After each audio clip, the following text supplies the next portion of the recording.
Hello, good morning dear student. In this lecture we will discuss about protection of transformer. Okay, basically हम transformer का protection किस तरीके से करते हैं और हम ट्रांसफार्मर का प्रोटेक्शन कर क्यों रहे हैं. ठीक है, तो पहले हम जानते हैं कि ट्रांसफार्मर क्या है. ट्रांसफार्मर हमारा एक स्टैटिक्स डिवाइस है. ठीक है, ट्रांसफार्मर क्या है. ट्रांसफार्मर आपका एक स्टैटिक्स डिवाइस है जो क्या करता है, किसी भी वोल्टेज को, ठीक है, और करंट को साइमल्टेनियसली, ठीक है, चेंज करता है. ठीक है, क्या करेगा, साइमल्टेनियसली वोल्टेज और करंट को क्या करता है, चेंज करता है. अगर आपका जो ट्रांसफार्मर होता है उसमें बेसिकली आपकी दो वाइंडिंग होती है, एक आपकी प्राइमरी और एक आपकी सेकेंडरी. अगर आपका प्राइमरी साइड कुछ वोल्टेज है, कुछ करंट है, ठीक है, तो सेकेंडरी साइड भी आपको वोल्टेज और करंट मिलेगा. ठीक है, तो मान लेते हैं प्राइमरी साइड का वोल्टेज V है, V1 है, सेकेंड प्राइमरी साइड की करंट I1 है, सेकेंडरी साइड का वोल्टेज V2 है और करंट आपकी I2 है. तो जैसा कि हम जानते हैं कि हमारा ट्रांसफार्मर क्या करता है. ट्रांसफार्मर एक स्टैटिक्स डिवाइस है जो वोल्टेज को स्टेप अप और स्टेप डाउन करने के लिए यूज किया जाता है. तो अगर वो वोल्टेज को स्टेप अप करेगा तो करंट उसकी क्या होगी, डाउन होगी. ठीक है, तो ट्रांसफार्मर आपकी बेसिकली एक स्टैटिक्स डिवाइस है जो इलेक्ट्रिकल जो आपकी एनर्जी है उसमें वोल्टेज को अप और डाउन करने के लिए यूज किया जाता है. बेसिकली आपके ट्रांसफार्मर कई तरीके के होते हैं, लेकिन हम यहाँ पर दो केवल ट्रांसफार्मर की बात करेंगे. एक हमारे इंस्ट्रूमेंट ट्रांसफार्मर, ठीक है, एक आपके इंस्ट्रूमेंट ट्रांसफार्मर जो आपके दो होते हैं, एक आपका CT और दूसरा आपका PT, जो मेजरिंग के लिए यूज किए जाते हैं. CT आपका करंट मेजरमेंट के लिए, ठीक है, और PT आपका वोल्टेज मेजरमेंट के लिए. ओके, तो हम क्या करें, प्रोटेक्शन ऑफ ट्रांसफार्मर. तो ट्रांसफार्मर किसका हम प्रोटेक्शन करेंगे, हम प्रोटेक्शन करेंगे पावर ट्रांसफार्मर का. ठीक है, किसका प्रोटेक्शन करेंगे, पावर ट्रांसफार्मर का प्रोटेक्शन करेंगे. ठीक है, तो इसमें करंट और वोल्टेजेस को मेजर करने के लिए हम क्या करेंगे, CT और PT का यूज करेंगे. तो हम ट्रांसफार्मर का प्रोटेक्शन आखिर कर क्यों रहे हैं. ठीक है, हमारे जो ट्रांसफार्मर हैं उनका हम प्रोटेक्शन किस लिए कर रहे हैं. तो ट्रांसफार्मर का प्रोटेक्शन हम इसलिए कर रहे हैं क्योंकि जो हमारा ट्रांसफार्मर है ये जो है कि आपका एक कॉस्टली इक्विपमेंट है, बहुत ही ज़्यादा कॉस्टली इक्विपमेंट है. तो इसकी जो इनिशियल कास्ट है, इंस्टॉलेशन कास्ट है, ये आपकी हाई होती है. तो इसलिए हम क्या करते हैं, जो हमारा ट्रांसफार्मर पावर ट्रांसफार्मर होता है, ठीक है, जो हाई लेवल के वोल्टेज को अप और डाउन करने के लिए यूज किए जाते हैं. जनरेटिंग स्टेशन पे हमारे ट्रांसफार्मर यूज किए जाते हैं, ट्रांसमिशन लाइन में ट्रांसफार्मर यूज किए जाते हैं और डिस्ट्रीब्यूशन में ट्रांसफार्मर यूज किए जाते हैं. तो उसमें होने वाले जो डिफरेंट के फॉल्ट हैं उनसे बचने के लिए हम क्या करते हैं, जो ट्रांसफार्मर है उसका प्रोटेक्शन करते हैं. ठीक है, जो हमारा ट्रांसफार्मर है उसमें डिफरेंट टाइप के फॉल्ट आपको देखने को मिलते हैं.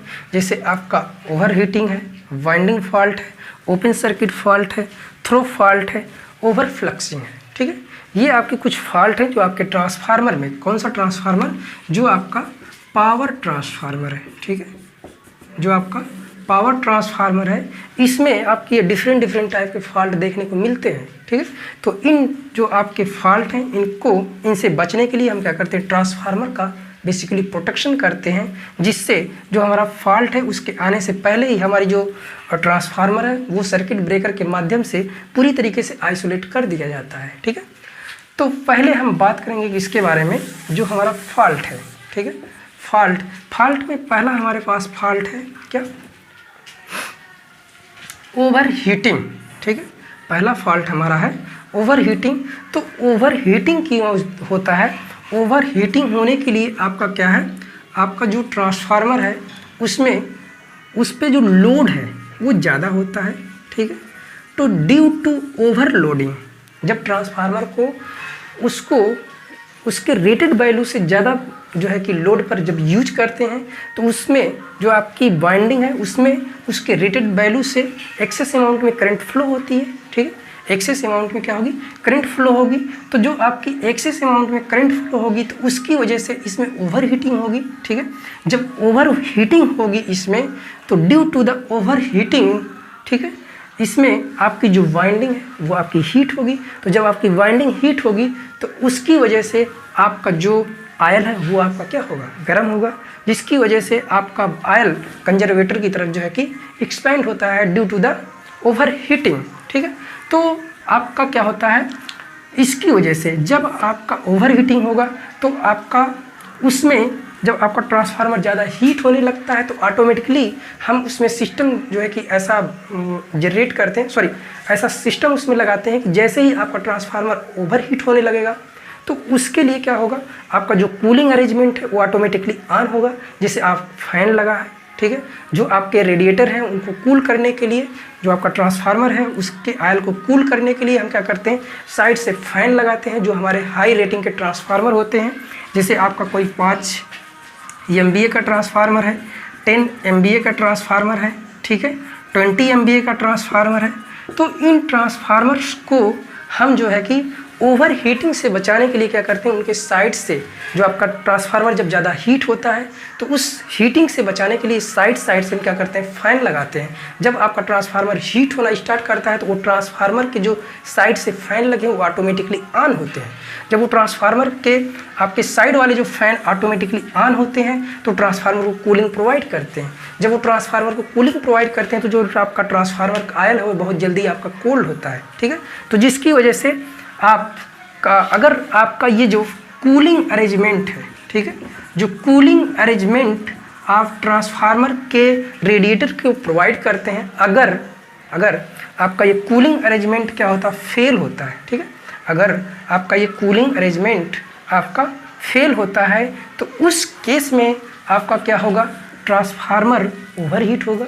जब आपका ज़्यादा ओवरहीट होगा तो उसकी वजह से क्या होगी, आपका ट्रांसफार्मर की जो वाइंडिंग वो जलेगी। ठीक है, तो इसके बाद आपका फॉल्ट आता है वाइंडिंग फॉल्ट। ठीक है, वाइंडिंग फॉल्ट कब होगा, जब आपका ट्रांसफार्मर क्या होगा, ओवरहीट होगा। ठीक है, जब आपका ट्रांसफार्मर क्या होगा, ओवरहीट होगा, तो इसकी वजह से आपका जो फॉल्ट आएगा वो आपके तीन तरीके के फॉल्ट होते हैं।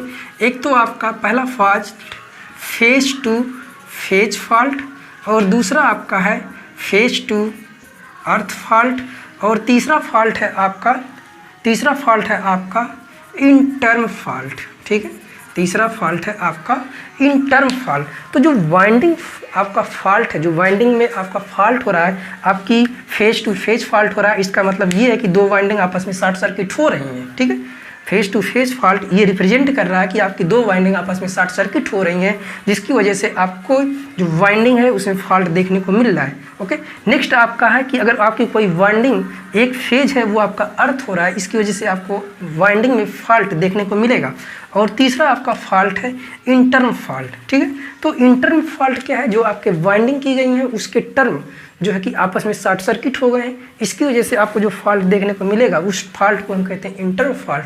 तो ये जो आपके वाइंडिंग फॉल्ट हैं, ये फॉल्ट कहाँ से देखने को मिलते हैं, ये फॉल्ट किस वजह से आपको देखने को मिलते हैं ट्रांसफार्मर में, किस वजह से, ये आपका इस बात पे डिपेंड करता है कि जो ट्रांसफार्मर के वाइंडिंग की गई है उसमें जो इंसुलेशन प्रोवाइड किया गया है उसका लेवल क्या है। ठीक है, जैसे आपका जो इंसुलेशन का क्लास ए टाइप का इंसुलेशन है, ठीक है, क्लास सी टाइप का इंसुलेशन है, क्लास ई टाइप का इंसुलेशन है, ये किस टाइप का इंसुलेशन है उसके ऊपर डिपेंड करता है। क्योंकि जब आपका वाइंडिंग का टेम्परेचर इंक्रीज होता है तो उसकी वजह से जो आपका इंसुलेशन जो आपकी वाइंडिंग के ऊपर चढ़ाया गया है वो फेल होता है। ठीक है, जब आपका इंसुलेशन फेल होगा तो उसकी वजह से आपको फेज टू फेज या फेज टू अर्थ या इंटर्म फॉल्ट देखने को मिलता है। ठीक है, और ये जो फेज टू फेज फॉल्ट है या फेज टू अर्थ फॉल्ट है या इंटर्म फॉल्ट है, ये किस वजह से हो रहा है, due to the over heating. Okay, फिर इसके बाद आपका आता है ओपन सर्किट फॉल्ट। ठीक है, चलिए ठीक है, इसको हम देख लेते हैं। जो हमारा फेज टू फेज फॉल्ट है या फेज टू अर्थ फॉल्ट है, इसके लिए आप क्या करते हैं, तो जो आपका ये फेज टू फेज फॉल्ट है इसके लिए हम अलग से इनका जो प्रोटेक्शन है इनसे बचने के लिए हम क्या करते हैं, डिफरेंशियल, ठीक है, या आप ये कह सकते हैं परसेंटेज डिफरेंशियल प्रोटेक्शन आप प्रोवाइड करते हैं। इसी को हम कहते हैं मर्ज प्राइस प्रोटेक्शन। ठीक है, या इसी को हम कहते हैं क्या, मर्ज प्राइज प्रोटेक्शन, या इसी को आप कहते हैं परसेंटेज डिफरेंशियल प्रोटेक्शन, जो आपको ओवरहीटिंग से, वाइंडिंग फॉल्ट से, ओपन सर्किट फॉल्ट से, ओपन सर्किट फॉल्ट के लिए हम जो है कि कोई स्पेशल अरेंजमेंट नहीं करते हैं। तो आप देख रहे हैं कि जो यहाँ पर आपको अर्थ फॉल्ट है, तो अर्थ फॉल्ट के लिए आप क्या करते हैं, अर्थ फॉल्ट के लिए आप जो है कि रिस्ट्रिक्टेड अर्थ फॉल्ट, ठीक है, रिस्ट्रिक्टेड अर्थ फॉल्ट प्रोटेक्शन करते हैं, ठीक है, न्यूट्रल करंट प्रोटेक्शन प्रोवाइड करते हैं, ठीक है, न्यूट्रल करंट प्रोटेक्शन प्रोवाइड करते हैं, और लीकेज टू फ्रेम, ठीक है, leakage to frame protection provide करते हैं, किसके लिए, फेज टू अर्थ फॉल्ट के लिए या अर्थ फॉल्ट के प्रोटेक्शन के लिए आप रिस्ट्रिक्टेड अर्थ fault protection, neutral current protection या लीकेज टू फ्रेम प्रोटेक्शन आप प्रोवाइड करते हैं, ठीक है। फिर इसके बाद आपको देखने को मिलता है ओपन सर्किट फॉल्ट, ठीक है। तो ओपन जो सर्किट फॉल्ट होता है, ठीक है, ओपन सर्किट फॉल्ट के लिए आप जो है कि किसी भी तरीके का प्रोटेक्शन प्रोवाइड नहीं करते हैं। जैसा कि आप देखते हैं कि जब आपके गांव के आसपास जब कोई आपकी लाइन टूट के गिर जाती है, आपके वायर ओपन हो जाते हैं, जिस तरीके से मान लीजिए आपका ये पोल है, आपके ये 2 पोल हैं, ठीक है, आपकी ये 3 लाइन जा रही थी, एक लाइन आपकी टूट के गिर जाती है, ठीक है, टूट कर ठीक है ग्राउंड हो जाती है, तो आपका सर्किट क्या हो जाएगा, ओपन हो जाएगा। तो इस जो आपका फॉल्ट है, इस फॉल्ट को डिटेक्ट करने के लिए किसी भी टाइप की रिले का आप यूज नहीं करते हैं।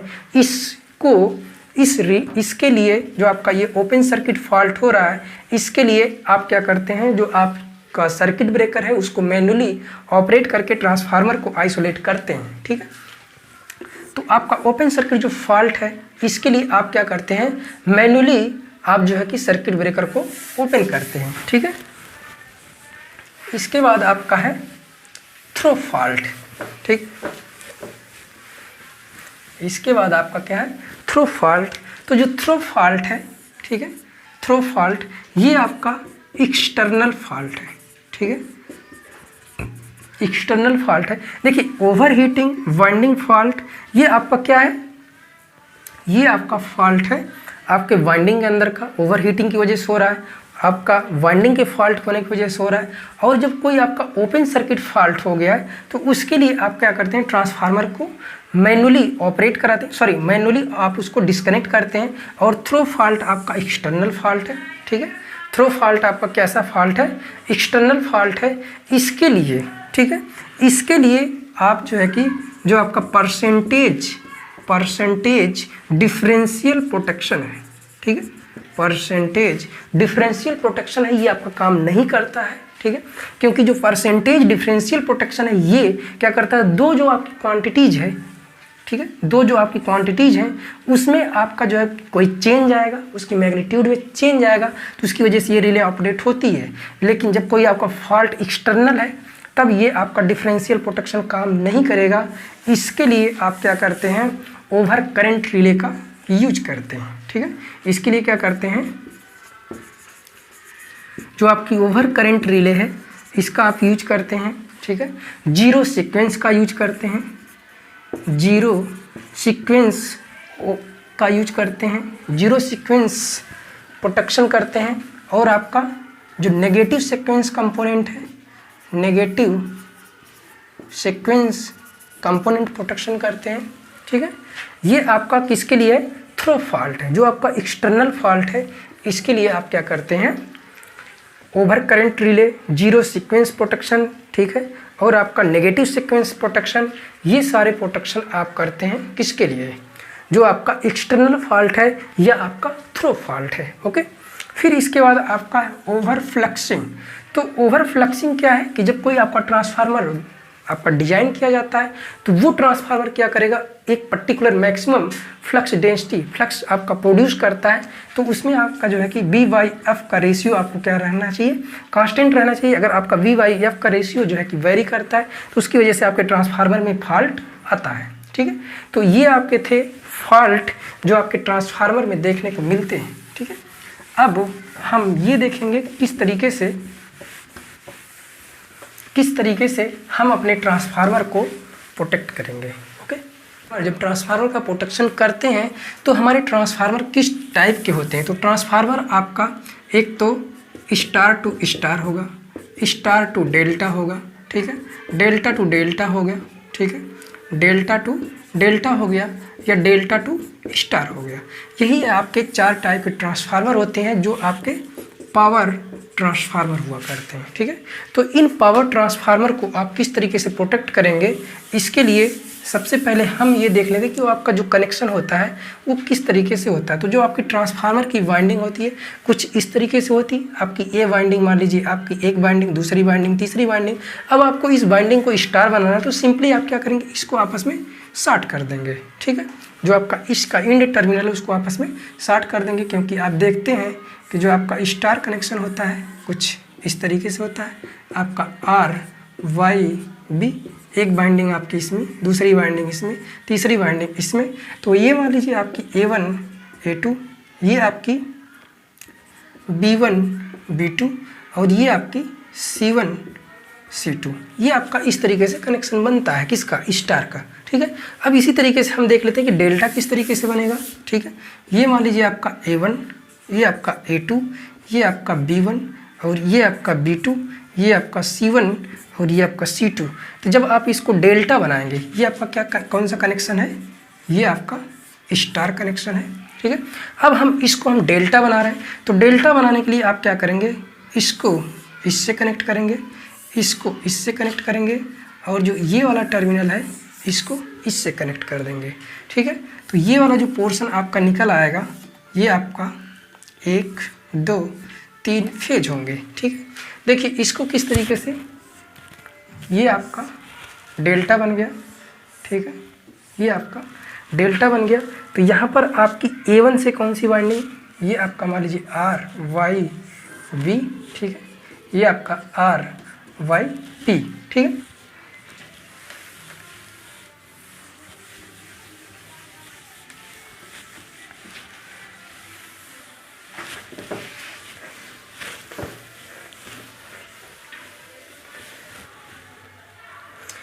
अब देखिए हमारे पास मान लीजिए कोई एक ट्रांसफार्मर है जो कैसे कनेक्ट है, ये आपका transformer star to delta connected है, ठीक है। एक आपके पास ट्रांसफार्मर है, ठीक है, एक आपके पास क्या है, ट्रांसफार्मर है जो क्या है, स्टार टू डेल्टा कनेक्टेड है, ठीक है।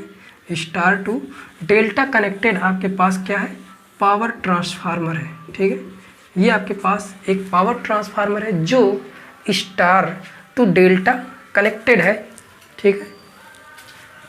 तो जब ये आपका स्टार डेल्टा कनेक्टेड है तो जो हम सीटी यूज करेंगे, सीटी दोनों साइड हम सीटी यूज करेंगे, सीटी जो यूज करेंगे वो हम इसके रिवर्स में यूज करेंगे, ठीक है। जैसे कि मान लीजिए आपके पास ये ट्रांसफार्मर है, ठीक है, ये आपका ट्रांसफार्मर है, इसको प्रोटेक्ट करना है। तो प्रोटेक्शन के लिए हम क्या करेंगे, इधर भी सर्किट ब्रेकर यूज करेंगे और इधर भी हम सर्किट ब्रेकर यूज करेंगे, ठीक है। और यहाँ पर हम क्या करेंगे, एक सीटी यूज करेंगे, यहाँ पर दूसरी सीटी यूज करेंगे, ठीक है। और इसको हम क्या करेंगे, ये आपकी है रीस्ट्रेनिंग कॉइल, ठीक है, ये आपकी है रीस्ट्रेनिंग कॉइल। और इसके साथ में हम क्या करते हैं, इस तरीके से हम ऑपरेटिंग कॉइल यूज करते हैं। ये आपकी ऑपरेटिंग कॉइल हो गई, ये आपकी रिस्ट्रेनिंग कॉइल, ये आपकी रिस्ट्रेनिंग कॉइल, ये आपकी ऑपरेटिंग कॉइल। इस तरीके से आपका ये जो ट्रांसफार्मर है, ये आपकी जो वाइंडिंग है, ये आपकी वाइंडिंग कैसे है, स्टार टू डेल्टा है। इसका मतलब ये है कि जो आपकी प्राइमरी है वो आपकी स्टार कनेक्टेड है और डेल्टा आपकी सेकेंडरी आपकी डेल्टा कनेक्टेड है। तो जब आपका इसके अंदर, इसके सराउंड में कोई फॉल्ट होगा तो आपकी जो ये सीटी है, ये सीटी है, इसमें जो करंट है उसमें आपका डिफरेंस मिलेगा। तो जो आपकी ये ऑपरेटिंग कॉइल है इसमें आपको डिफरेंस मिलेगा। तो जब आपकी ऑपरेटिंग कॉइल में प्रीसेट वैल्यू से करंट की वैल्यू आपकी चेंज होगी तो उसकी वजह से आपकी ऑपरेटिंग कॉइल ऑपरेट होगी और जो आपका इसका जो कमांड है वो किस पे जाएगी, जो सर्किट ब्रेकर यहाँ पे लगा है, सर्किट ब्रेकर की जो ट्रिप कॉइल है उस पर कमांड जाएगी।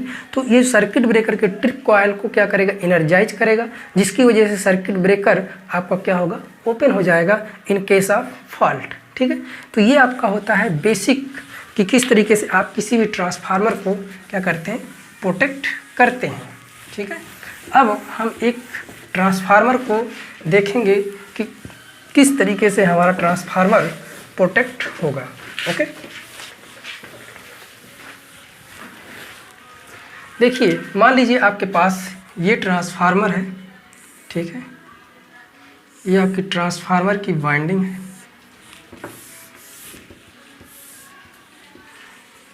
ये आपका ट्रांसफार्मर है और ये आपका स्टार कनेक्टेड है और ये आपका सर्किट ब्रेकर लगा है। और ये ट्रांसफार्मर जब स्टार कनेक्टेड है तो इसको हम ग्राउंड करेंगे। ठीक है, और इसके बाद इस साइड जो ट्रांसफार्मर है ये आपका डेल्टा कनेक्टेड है। ठीक है, ये आपका कैसे है, डेल्टा कनेक्टेड है। ठीक है,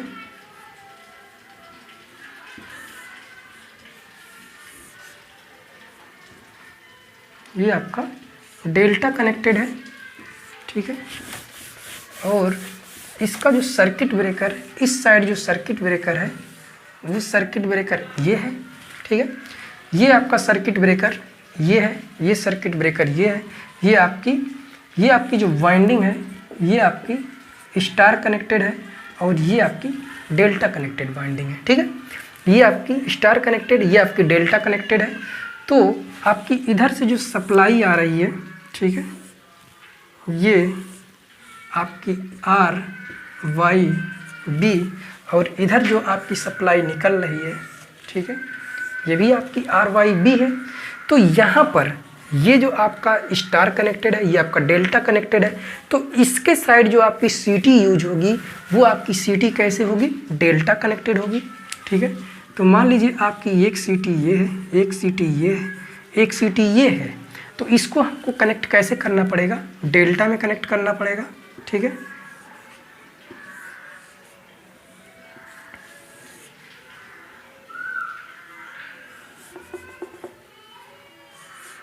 ये आपका जो कनेक्शन बन पा रहा है, ठीक है, ये आपका इस तरीके से 3 वायर निकल जाएंगे। ठीक है, जो सीटी आपकी सेकेंडरी साइड है, ठीक है, वो कुछ इस तरीके से कनेक्ट होगी।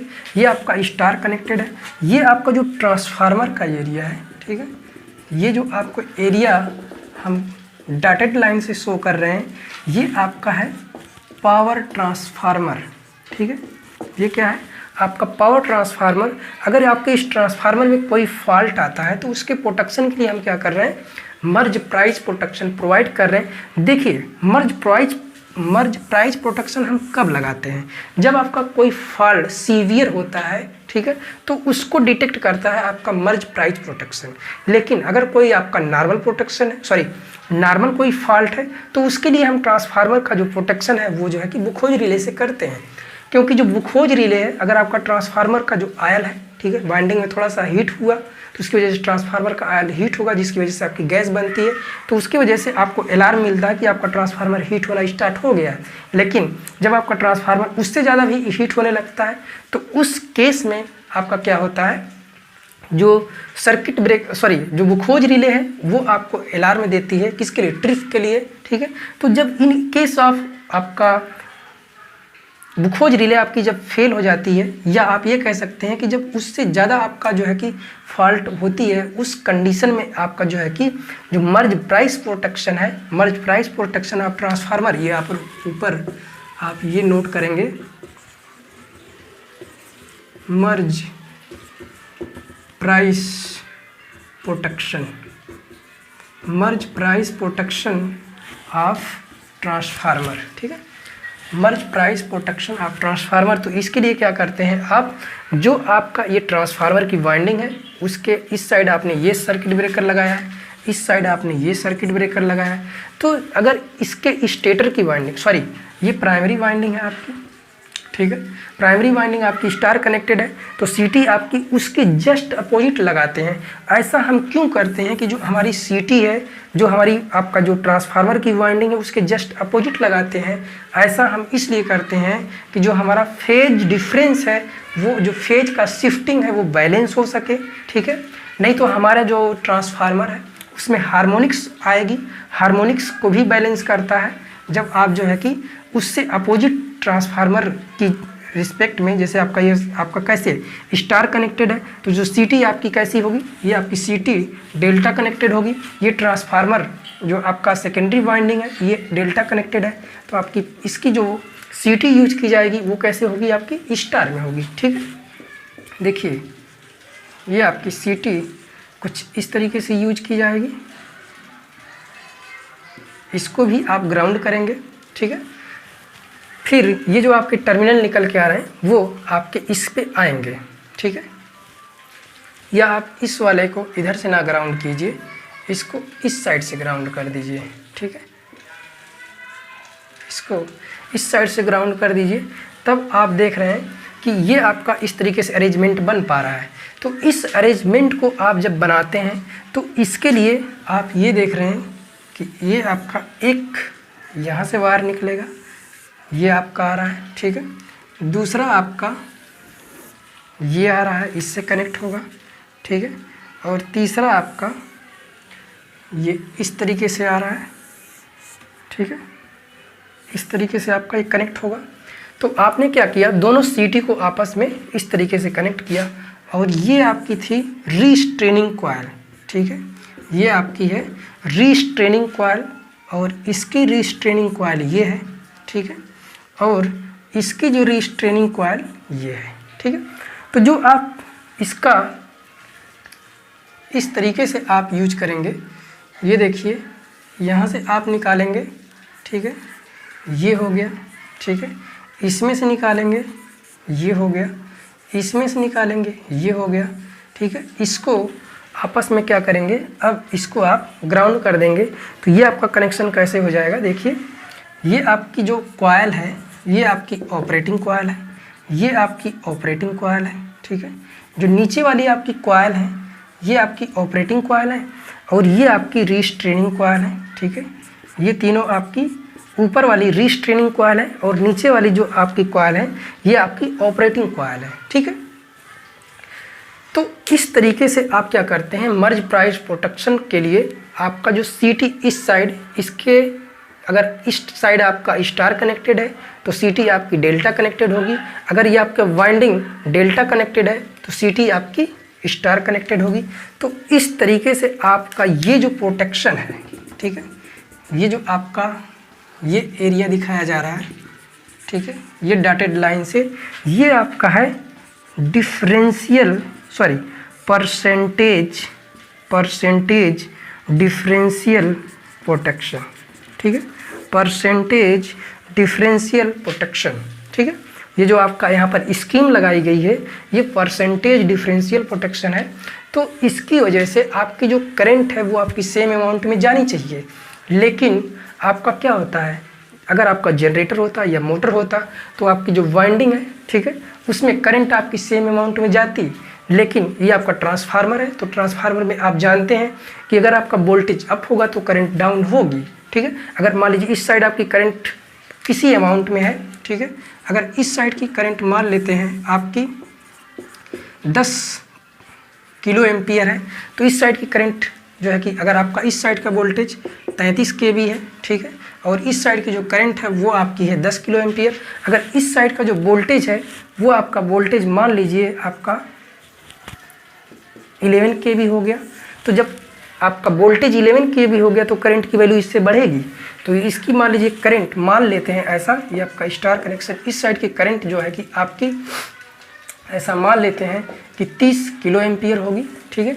तो अगर इस साइड का वोल्टेज 33 kV है, इस साइड का वोल्टेज 11 kV है, ठीक है, इस साइड की करंट आपकी हमने ऐसा एज्यूम किया है कि आपका ये 10 किलो एम्पियर की करंट है, इस साइड की करंट आपकी बढ़ेगी। अगर आपका ये transformer as step down use किया जा रहा है, तो स्टेप डाउन जब यूज किया जाएगा तो प्राइमरी साइड का वोल्टेज ज़्यादा होगा, सेकेंडरी साइड का वोल्टेज कम होगा। अगर प्राइमरी साइड का वोल्टेज ज़्यादा होगा तो प्राइमरी साइड की करंट कम होगी। तो आप देख रहे हैं कि जब कोई भी प्रोटेक्शन आप प्रोवाइड करते हैं तो आप देखते हैं कि जो ऑपरेटिंग कॉइल है उसमें आपकी सेम अमाउंट की करंट जाती है तो आपकी ऑपरेटिंग कॉइल ऑपरेट नहीं होती है। लेकिन जब आपका करंट की वैल्यू प्रीसेट वैल्यू से, ठीक है, प्रीसेट वैल्यू से आपकी जो है कि ज़्यादा होती है तो उसकी वजह से आपका जो है कि रिले ऑपरेट होती है, क्योंकि ये आपका रिले का ऑपरेटिंग कॉइल है जिसकी वजह से आपकी जो रिले है वो ऑपरेट होगी। ये आपका रीस्ट्रेनिंग कॉइल है जिसकी वजह से रिले आपका जो है कि इन ऑपरेटिव मोड में बनी रहेगी, ठीक है। तो अगर आपका जो ऑपरेटिंग कॉइल है उसमें प्रीसेट वैल्यू से करंट की वैल्यू ज़्यादा होगी तो आपकी रिले ऑपरेट होगी, ठीक है। तो एक्चुअल में क्या है कि जो आपका ट्रांसफार्मर है उसमें करंट की वैल्यू चेंज हो रही तो आपकी पहले ही रिले ऑपरेट हो जाएगी। लेकिन इसी से बचने के लिए हम क्या कर रहे हैं, जो हमारा सीटी यूज किया जा रहा है वो आपका जो है कि सीटी आपका, जैसे आपका ये ट्रांसफार्मर प्राइमरी साइड का स्टार कनेक्टेड है तो हम सीटी जो है कि डेल्टा कनेक्टेड यूज कर रहे हैं। अगर आपका ट्रांसफार्मर ये बाइंडिंग जो है कि डेल्टा कनेक्टेड है तो हम सीटी जो यूज कर रहे हैं वो हमारी जो है कि सीटी कैसी होगी, स्टार कनेक्टेड होगी। तो जो इसका फेज शिफ्ट है वो आपका क्या हो जाएगा, बैलेंस हो जाएगा। इसकी वजह से इन नॉर्मल कंडीशन, ठीक है, इसकी वजह से आपका इन नॉर्मल कंडीशन में क्या होगा, जो आपकी करंट है वो आपकी सेम अमाउंट में रीड करेगा, ठीक है, सेम अमाउंट में जाएगी। जब आपका कोई फॉल्ट होगा, मान लीजिए आपका ट्रांसफार्मर में यहाँ पर कोई फॉल्ट होता है, ठीक है, तो जब आपका ट्रांसफार्मर में यहाँ पे कोई फॉल्ट होगा तो उसकी वजह से आपकी जो ऑपरेटिंग कॉइल है उसमें जो पहले करंट की वैल्यू जा रही थी डिफ्रेंशिएट होकर, ठीक है, क्योंकि देखिए ये आपकी करंट जा रही है तो इसमें आपकी डिफ्रेंशिएट होकर करंट जाएगी। तो जब करंट आपकी डिफ्रेंशिएट होकर जाएगी तो उसकी वजह से रिले आपकी जो ऑपरेटिंग कॉइल है वो आपकी ऑपरेट होगी और आपका जो मैकेनिकल प्लंजर है उसको खींच के आपका क्या कर देगी, जो सर्किट ब्रेकर है, ठीक है, सर्किट ब्रेकर का जो ट्रिप कॉइल है उसको कमांड देगी। तो जब सर्किट ब्रेकर को ट्रिप कॉइल का, जो सर्किट ब्रेकर का ट्रिप कॉइल है उसको कमांड मिलेगा तो सर्किट ब्रेकर आपका ऑपरेट होगा। जब सर्किट ब्रेकर ऑपरेट होगा तो उसको शॉर्ट सर्किट या उसके ऑन कंडीशन से उसको ऑफ कंडीशन में ले जाएगा, ठीक है। तो इस तरीके से आपका जो है कि जो आपका ट्रांसफार्मर है ये आपका प्रोटेक्टेड हो जाता है, ठीक है। एक क्वेश्चन और आपका ये आपके कॉम्पिटिटिव एग्जाम में बनते हैं कि अगर मान लीजिए आपका ट्रांसफार्मर स्टार डेल्टा कनेक्टेड है तो उनकी जो सीटी यूज की जाएगी वो कौन सी सीटी यूज की जाएगी। अगर आपका ट्रांसफार्मर स्टार डेल्टा है तो जो सीटी यूज की जाएगी वो डेल्टा स्टार होगी। अगर आपका ट्रांसफार्मर डेल्टा डेल्टा है तो जो सीटी यूज की जाएगी वो स्टार स्टार यूज की जाएगी, ठीक है। अगर आपका ट्रांसफार्मर डेल्टा स्टार है तो जो सीटी यूज की जाएगी वो आपकी स्टार डेल्टा यूज की जाएगी। तो जिस टाइप का आपका ट्रांसफार्मर है उसके रिवर्स में हम जो कि उसकी सीटी यूज करते हैं। ओके, आई होप कि सारे पॉइंट्स आपको समझ में आए होंगे। So thank you.